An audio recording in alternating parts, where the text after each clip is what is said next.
ప్రభు అయిన యేసుక్రీస్తు నామంలో మీకు సమాధానం కలుగునుగాక. షలోం. క్రిస్మస్ షాపింగ్ అంతా ముగించేశారు అనుకుంటా ఉన్నాను. మరికొంతమంది ఎప్పటి వరకు షాపింగ్ చేస్తారు అంటే డిసెంబర్ 24వ తేదీ రాత్రి వరకు షాపింగ్ చేస్తారండి. మరికొంతమంది గురించి చెప్తాను, జాగ్రత్తగా వినండి.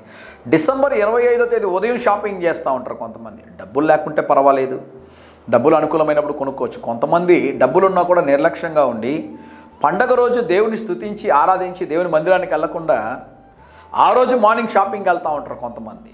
కొంతమంది మీరు బట్టలు కొనుక్కోవడానికి, క్రిస్మస్ జరుపుకోవడానికి ఆర్థిక ఇబ్బందులు ఉన్నాయని కలవరపడుతున్నారా, భయపడుతున్నారా? భయపడొద్దండి, దేవుడు సహాయం చేస్తాడు. దేవుడు ఒక అద్భుతం చేస్తాడు.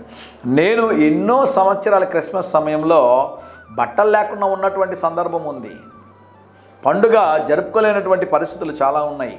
అయితే ఈరోజు దేవుడు ఆశీర్వదించాడు. ఒకవేళ మీరు అటువంటి స్థితిలో ఉన్నారేమో, భయపడొద్దండి, దేవుడు సహాయం చేస్తాడు. మీకు కలిగినటువంటి వాటిలోనే పండుగను జరుపుకోవడానికి ప్రయత్నం చేయండి. ఆడంబరాలకు వెళ్ళొద్దండి, డబ్బుల్ని వృధాగా ఖర్చు చేయొద్దండి. ఈ ఉదయకాల సమయం కొరకు మత్తయి సువార్త 1వ అధ్యాయం 21వ వచనము, తన ప్రజలను వారి పాపముల నుండి ఆయనే రక్షించును గనుక ఆయనకు యేసు అను పేరు పెట్టుదు అనెను. యేసు అను మాటకు అర్థం ఏంటి అంటే తన ప్రజలను వారి పాపము నుండి ఆయనే, వేరే ఎవరు లేరండి. యేసు నేనే మార్గము సత్యము జీవమై ఉన్నాడు.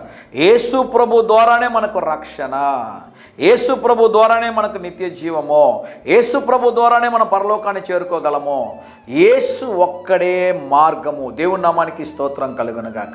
నీ పాపములు క్షమించబడాలి అంటే దావీదు ప్రార్థన చేస్తాడు, ఇస్సోపుతో నన్ను కడగండి, హిమము కంటే నన్ను తెల్లగా మార్చండి అని ప్రార్థన చేస్తాడు.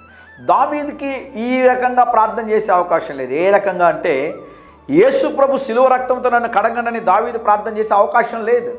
అయితే నీకు నాకు ఆ కృప ఉంది. ఏ కృప అంటే దావీదుకు లేని గొప్ప కృప మనకుంది. ఏంటి అంటే మన కొరకు యేసు ప్రభు వారి శిలువ రక్తము చిందించి ఉన్నారు. యేసు నా పాపములను క్షమించండి, నిజమైన క్రిస్మస్ జరుపుకోవడానికి నాకు సహాయం చేయండి అంటే యేసు నీ హృదయంలోనికి వస్తే, యేసు నీలో ఉంటే అది నిజమైన క్రిస్మస్ అని దేవుని సేవకుడిగా తెలియజేస్తున్నాను. నీ పాపములు ఈ క్రిస్మస్ పండుగ సమయంలో దేవుని సన్నిధిలో ఒప్పుకొని విడిచిపెట్టినట్లయితే దేవుడు నీకు విడుదల దయచేసి ఆయన ఆత్మచేత నింపి బలమైన కార్యాలు దేవుని జీవితంలో జరిగిస్తాడు. ధైర్యంగా ఈ దినాన్ని ఎదుర్కోండి. దేవుని సన్నిధి మీకు తోడుగా వచ్చునుగాక. ప్రియ పరలోకపు తండ్రి, ఈ దినం మా ప్రియులు తలపెట్టు కార్యమంతటిలో జయమును అనుగ్రహించమని యేసు నామములో ప్రార్థిస్తున్నాము తండ్రి. Amen, amen.